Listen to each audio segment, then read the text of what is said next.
தஞ்சாவூர் மண்ணு எடுத்து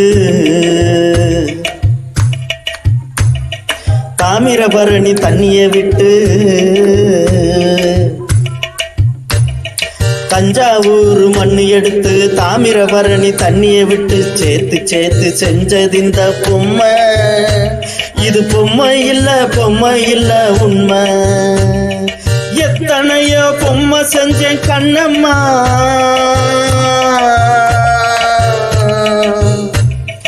எத்தனையோ பொம்மை செஞ்சேன் கண்ணம்மா. அடி அத்தனையும் ஒன்ன போல மின்னுமா, பதில் சொல்லம்மா. தந்தானே தந்தானே தந்தான குயிலே, சாமி தந்தானே தந்தானே என்னோட மயிலே. தந்தானே தந்தானே தந்தான குயிலே, சாமி தந்தானே தந்தானே என்னோட மயிலே.